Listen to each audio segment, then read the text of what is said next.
All right, welcome back to the Woodshed. This is episode number 17, and I wanted to do an introduction to musical set theory. And basically, this is going to be geared towards practical application of it in terms of using pitch class sets in improvisation, composition, and riff writing. And so some of this stuff will be maybe a sort of loose interpretation of an otherwise sort of nerdy and formal subject. So let's get into it.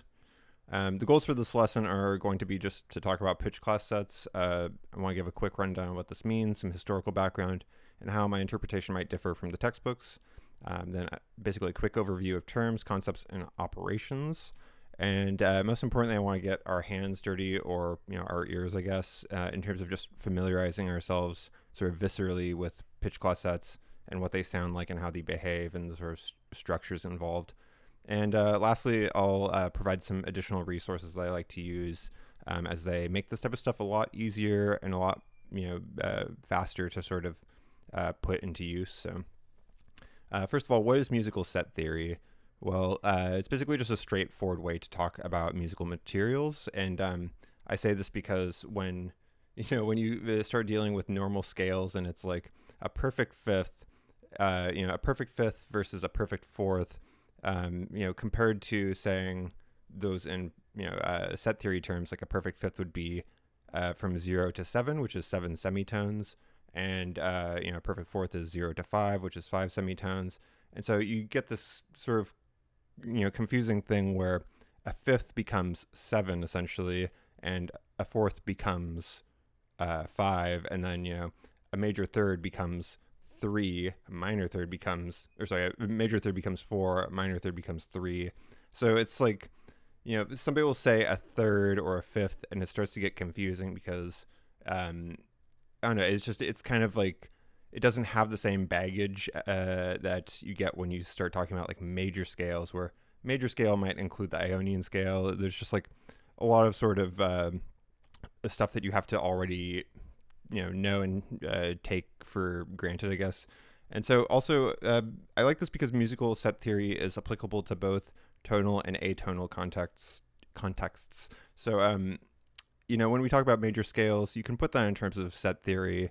When you talk about a 12-tone row, you can put that basically in terms of set theory. But serialism doesn't really work for tonal music, and tonal language doesn't really work for atonal music. So set theory is a nice sort of common ground that is also, it puts it in discrete absolute terms. So that's another nice benefit to it. Now, this being said, this basically only applies to 12-tone equal temperament. You could apply the same sort of concepts to other temperaments that are equal, but this assumes some things, like it assumes that you can rotate and reflect and do all these sort of operations that assume interval to interval equivalence and octave equivalence. So that's a little a thing that's worth mentioning. Also, it's useful for basically like the description and categorization of the materials that go into composition or improvisation, and it has a special eye for shape and structure. And as you'll see soon, that type of thing can sort of be shown very easily in a visual way that's easy to parse. And so that's basically why I think it's great. So a little bit more on why. Well, it's flexible, it's non-prescriptive, it's an exhaustive approach. And so, if you look into, for instance, like Elliott Carter's harmony book, it has all of these possibilities listed out. Multiple people have done this, and so they have different ways of indexing them. They have different ways of sort of speaking about them, but ultimately it's the type of thing where the permutation space is small enough that we can make sort of like a catalog of everything.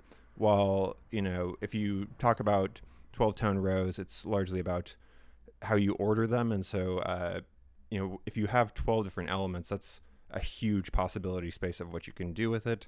But at the same time, it's like basically all the same materials. So it's just reordering of the same material versus providing an extensive but digestible catalog of materials. As I mentioned before, there isn't really the same stylistic baggage that comes with traditional music theory. So somebody might say a major triad and I say 0, 4, 7.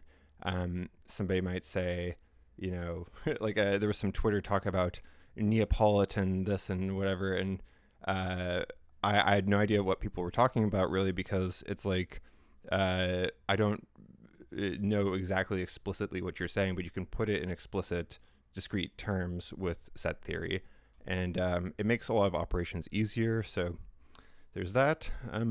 So some personnel, some of our musical heroes here in set theory land. We got Elliott Carter and Alan Fort, or Forte. I don't know which one people prefer. I guess it's Fort.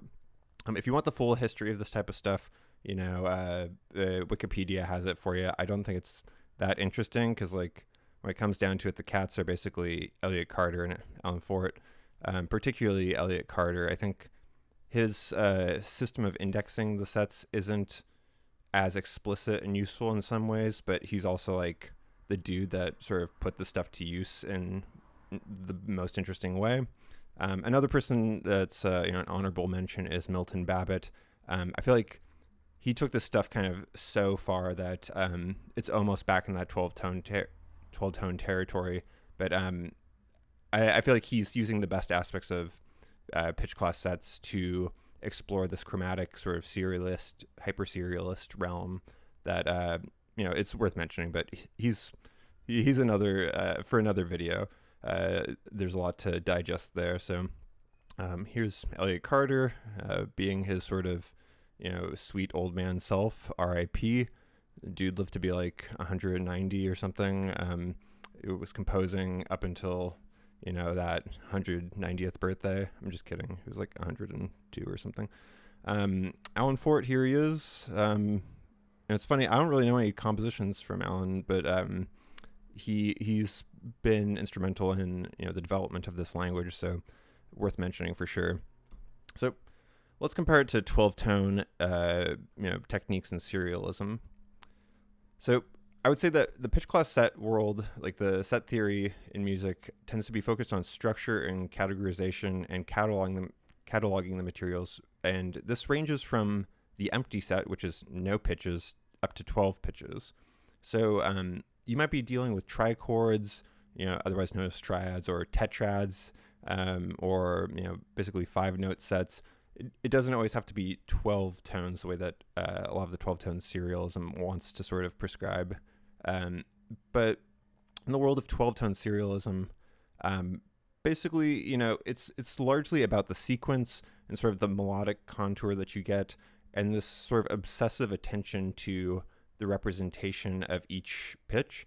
And so the idea is that, if you have like a very rigorous way of distributing the occurrence of each pitch, then it will sort of remove a tonal center. But realistically speaking, we've been conditioned to hear music hierarchically, and so it's kind of inescapable. You will inevitably hear 12-tone music, even at its most rigorous, to have some sort of tonal center. So it's a lot of effort to not really get the result that you want. And that's also kind of a crass or a crude way to describe 12-tone serialism. I love a lot of serialism, but basically I feel like you can do a lot of what you do with 12-tone serialism with musical set theory and pitch class sets. You can have 11-note sets that are missing one tone, but there's like this obsession with having every single tone represented of the 12 tones that doesn't really work for me in terms of like a model for normal person composition. Like, it was great for what it was at the time, but anyway. So to put it in sort of a meme style framing, like set theory is something like, I made a list of a bunch of different shapes to fiddle with, and 12-tone is more like I have some obsessive rules for how to maintain order while using every note. And like, I don't know, man, that's like, it sounds kind of like maintaining order sounds a little bit fascist musically. And set theory is just kind of like, look at all this cool stuff to fiddle with. Like, it's more open-ended and doesn't really expect that you do things a certain way. It's just nice. It gives you a vocabulary and a sort of sense of the structure of that grammar. So What's funny is, there's also mathematical set theory. This is like people like Georg Cantor or Dedekind, I guess. And this isn't quite the same thing. I think a lot of musicians will try to tell you that they're applying set theory to their, composition, but they aren't really the same whatsoever. So, basically a hot take here is that a lot of musicians and cough cough sort of the world of Zen harmonic, this and that. There's a lot of sort of LARPing as mathematicians, and a lot of sort of vocabulary heavy, culture around this. Where, I might have seen your treatise on like how pitch space works and blah blah blah, and your like n-dimensional lattices and basically people want to say complicated sounding things like Z relation. And I get it. Like, you want to sound smart, but like at the same time, it's like you should be actually applying this stuff and using it creatively. And, it doesn't matter if you have this vocabulary that nobody's going to ever understand, and then you hold that vocabulary over other people's heads to feel good about yourself. That isn't the point of music. I mean, maybe it is. I guess I shouldn't judge, but, this being said, I definitely have a strong case of math envy myself. But I like to, try to be self-aware about this. And so, I think it was Casey Cangelosi in the Bridge podcast recently said, his dad is a mathematician and was sort of tired of hearing musicians say, oh yeah, well, music is so mathematical. And it's like, of course it is. Anything in the physical world is mathematical. So, I guess I'm just sort of trying to be aware that there's a sort of LARPing quality among some people that do this type of stuff. But have fun. I shouldn't really judge, I guess. Anyway, let's go through some concepts that are fundamental to musical set theory. So, first of all, I should mention what a set is. It's basically just a collection of numbers that represent the tones between 0 and 11. And so 0 is equivalent to 12. Basically, there's going to be a modulus at 12. So, if you have 13, it's going to actually be a 1, really. So this assumes octave equivalence. If you have a 27, that's going to be, it's going to be a 3, right? Yeah, 3. So something that I like to do is use clock diagrams. And I wish that there was a better way to do this than drawing it out in Google presentation, but this works. So much like the 12 hours of the day on a clock, which is also on a modulus of 12, you can visualize chords and these various tonal structures on a circle where when it wraps back around, that's the octave. So as you can see here, basically this is a major triad: 0 to 4 to 7 back to 0. So you get 4 semitones. That's your major third. Then you have, plus 3 semitones to get you up to 7 semitones, which is your perfect fifth. And then you take that 7 back to 0 or back to 12, which is another 5 semitones. So you get the structure 0, 4, 7. Now, of course, we know a minor triad is the same thing as a major triad, just with that major third lowered. And so we move the 4 from 4 to 3. And so it's interesting because, you have essentially two triangles that are about the same, but it's just, the way that it's pointed. So you still have basically 5 semitones over here, 5 semitones over here, and then you have 4 and 3. It's just which order it comes in. So we'll see a little bit more about how this plays out in terms of inversions in a second, but you can basically map out any structure that you want. And, much like a clock, basically, noon or midnight is 0. Down here is 6. Over here is 3, 9. And so if you did 0, 3, 6, 9, that's a diminished chord, which would get you a square, interestingly. And then an augmented chord would get you an equilateral triangle because it's 0, 4, 8. So everything's equidistant. But in this case, you get this sort of, triangle that I'm not sure what the angles are off the top of my head. That geometry is a little bit rusty in my mind, but this is, a clock diagram, and it's very useful for just getting an immediate sense of a shape. And with these triangles, like the trichords, it's pretty easy to draw out, but I didn't really go past 5 or 6 tones, I think, because it's just a pain in the ass to do on Google presentation. But let's talk about transposition. So basically, this is like a rotation. And in this case, I'm saying, we have a major triad 0, 4, 7, and then I add 3 semitones. So 0 becomes 3, 4 becomes 7, 7 becomes 10. And so it's just essentially like turning that triangle around the circle 90 degrees. Cool. So what about if we did something like, say, transpose it up 9 semitones? So this gives us some numbers that are outside of our normal range of 0 to 11, but of course we're comfortable with the modulus of 12. So like a normal clock, we wrap back around, and that gives us 9, 13, and 16, which with that modulus in mind would be 9, 1, and 4. Arrange those in order, you get 1, 4, 9. So also worth noting here that saying plus 9 semitones is equivalent to negative 3 semitones. And that's because basically, 3 and 9 are complements. They add up to 12. And so, going up 6 semitones, a tritone is going to be the same as going down 6 semitones. Going up 7 semitones is the same as going down 5 semitones.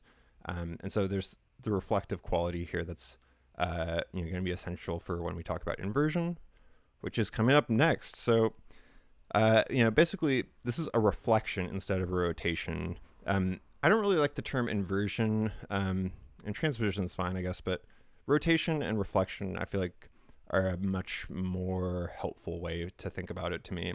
So, in this case, when we do the inversion, we're we're basically keeping the 0 point, that tonic note, as our axis, and we're just flipping it, I guess it would be horizontally, along that axis. So, your 4 becomes an 8, and your 7 becomes a 5. So this has essentially made it into a minor triad. But, previously we said that a minor triad was 0, 3, 7. So why now is it 0, 5, 8? Well, basically 0, 3, 7 is a minor triad with the same root as our 0, 4, 7 major triad. So if we just add 5 to each of those, it gets us 0, 5, 8. It would get us 5, 8, 12, which rearranged in order is 0, 5, 8. And so that's what's called normal form. And it basically is the sort of the explicit set of tones with the same reference of 0. Now, if we just rotated that back to prime form, which essentially prime form is like the organization of the tones such that it's the most closely packed to the left. So you want to have it take up the least amount of the octave possible, and then have it sort of set up so that the smallest intervals are on the left side. When I was reading through Wikipedia, some dude, one of these theorists, prefers to pack it all the other way.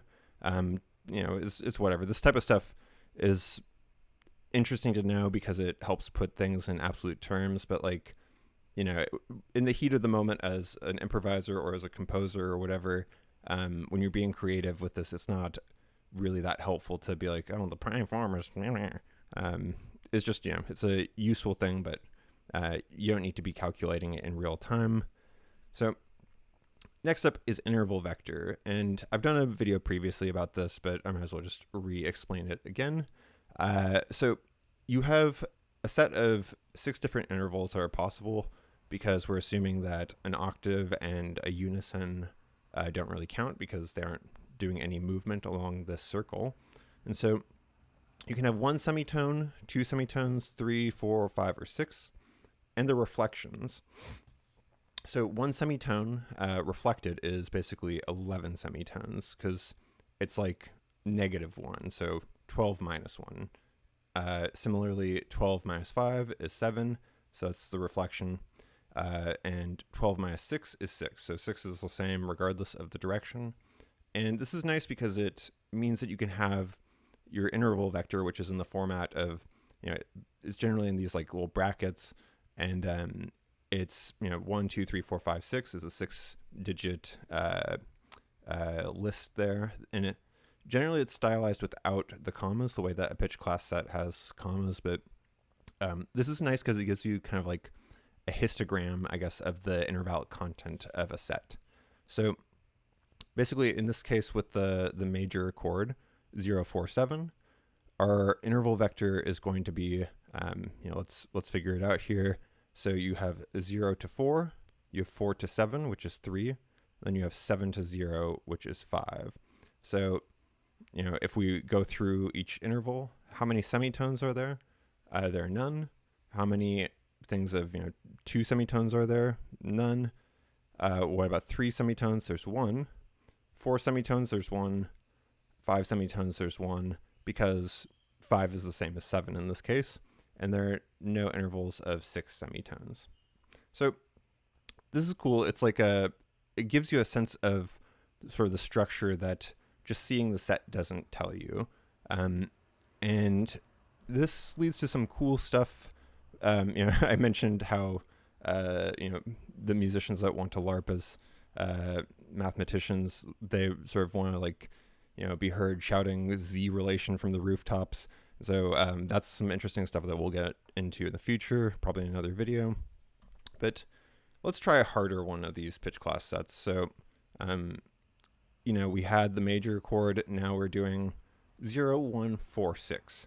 There's no term for this in tonal theory. Like, you could say, oh, well, that's like a pentatonic of some sort that has a leading tone, but it's starting at the leading tone. No, it's like, that's super complicated and doesn't help anybody. Saying 0, 1, 4, 6, super parsimonious, very easy, straightforward. I know exactly what you're talking about. So you can draw it out here and you get this, what is that, like a rhombus or trapezoid? I don't know geometry anymore, but this is already going to be a lot different in terms of the interval vector. So, basically you don't just have you don't just have the adjacent ones, but you also have the crossing ones, which wasn't applicable with the major chord. So you have 0 to 1, 1 semitone. You have 0 to 4, that's 4 semitones. You have 1 to 4, that's 3 semitones. 1 to 6, 5 semitones. 4 to 6, 2 semitones, and 6 to 0 or 0 to 6, which is 6 semitones. So what is the interval vector? It is 1, 1, 1, 1, 1, 1. This is why it's called an all-interval tetrachord. So basically, one of each possible interval between a semitone and 6 semitones is represented equally, and other structures will have no semitones and major thirds or something, and so these each sort of affect the sonority and the structure and the behavior of it when you start playing around with it. So it's worth mentioning, our dudes Elliott Carter and Alan Fort. They both have a way of indexing these because it's helpful to be able to refer to them. Alan Fort's is not super obvious because he says 4Z15A for the name of this set. Carter is just like that's number 18, and so he sort of has just like a way of cataloging them that's particular to his preferences. But Fort, at least, you see sort of like, okay, 4 is because it's a 4-tone set. Z is because there's a possible Z relation. I keep on hinting at that. We'll get to it later. And then 15A. And so the A here implies that there's a B, and indeed there is a 4Z 15B. But anyway, we'll talk more about that later. So question, what if we combine sets? We've talked about a few different sets so far.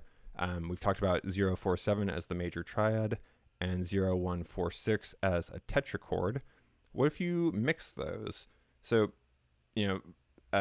just to like get it out of the way, you wouldn't say 0 0 4 4 1 6 or anything. You wouldn't have repeating tones because that's redundant, and we aren't concerned about sort of the frequency of occurrence for each tone the way that a 12-tone person would. And we don't really care about the order. We care about the structure, and so the order is basically just going to be from from lowest to highest. It doesn't imply sort of the actual sequence of occurrence in the music. So this gives us basically 0, 1, 4, 6, 7 as our new pitch class set. And I didn't want to draw it out in Google presentation because that's getting to be a lot of sort of lines that I'm doing by hand. But if you want to pause the video and try to figure out what the interval vector for this is, you should be able to do that, and I will wait. Okay, so you're unpaused now. Let's see what it is. Indeed, that is right, Azalea. The interval vector for 0, 1, 4, 6, 7 is 2, 1, 2, 1, 2, 2, son. So forgive the bad joke, but next up, let's talk about compliments. And I'm not talking about being nice to people. I'm talking about compliment with an E. And so what do I mean by this? It's basically the empty space that is missing from the set. And so in the case of that 5-tone set we were looking at, which is indexed by the Forte set 519B, that's 5 of the 12 possible pitches. You have 0, 1, 4, 6, 7. So what are the remaining pitches? You get basically 2, 3, 5, 8, 9, 10, and 11, and that's in normal form. So next question, can you convert that to prime form? Again, go ahead and pause the video if you want to figure it out. I will wait. All right, done waiting. So what is the prime form? It's 0, 1, 2, 3, 6, 7, 9. So again, to have it packed the most on the left, if we started here and we treated this, this normal 2 as your 0, it'd be 0, 1, 3, 4, 5, 6, 7, 8, 9. But we want to have it all, organized so that the left side is the most compact. Again, this isn't that important because it's more important that we're actually getting our hands dirty and applying this stuff and using it however we see fit as composers. But just to be aware of it, it's might as well be able to figure it out. So prime form is 0, 1, 2, 3, 6, 7, 9. And what about the interval vector of that set? Now we're getting up to a 7-tone set. So it's going to have a sort of more involved interval vector. Go ahead and pause the video, sort it out. The interval vector is 4, 3, 4, 3, 4, 3. So you have 4 semitones, 3 whole tones, 4 minor thirds, 3 major thirds, 4 perfect fifths, and 3 tritones. Okay, so we'll start sort of going through how to fiddle around with improvising with these materials and composing or writing riffs in a second. But basically this is a lot of sort of tedious stuff. Like it's a lot of number crunching and not a lot of music happening. And you have gotten some nice geometry. We've talked about rotating something 90 degrees, but figuring out all this stuff, I'll let you know a little secret. I didn't once calculate the interval vector by hand, or maybe once I did, maybe once or twice. But with the harder ones, I can give you an answer immediately without having to put in the grunt work of doing it by hand. And that's because I use various resources. For instance, this image here is screenshot from Wikipedia. There's a very helpful list of all the pitch class sets, basically. And you can see here, it has the Fort number, you have the Carter number, you have the interval vector. You can even, get the little MIDI file of it and hear what it sounds like. And there are also, sort of casual terms for this, like the Persian scale or double harmonic scale, in scale. That's a interesting one. Farben chord. So, this is a very helpful resource. Um, I find myself oftentimes just navigating to list of and then going to my history and getting on this website because, or this list of it's basically a catalog. And I mentioned the Elliott Carter Harmony book earlier, and that's essentially the same thing, but this is for free and it's immediately available on your browser. I find that I never really pull out the Carter book because hey, it's heavier than this. This is it's free, weighs nothing. I don't have to find the page; it's just right there. You can Control F and find something that you're looking for. And also, this is a great website. It's basically this little app that was put together by David Walters, and you can very easily just sort of type in the numbers here for your set and click submit. Oh, look, it tells you the fort number and the prime form, the normal form, interval vector. It tells you if there's a z mate or like a z relation, and you can do all this interesting stuff like process the inversion or the complement, and it'll put it in this matrix. So I've linked both of these things in the description. They're very helpful tools. And so the important thing is that you get the idea behind this. It doesn't matter if you do all the math yourself, because it's arithmetic. Like, who cares? Nobody's going to be impressed by you doing it by hand. They're going to be impressed by what you do with materials. So don't get caught up in just like drawing out charts and trying to painstakingly figure out what all of these interval vectors are. Just look at the list of them. The work's been done for you. So work smarter, not harder, or whatever. Anyway, let's get our hands dirty.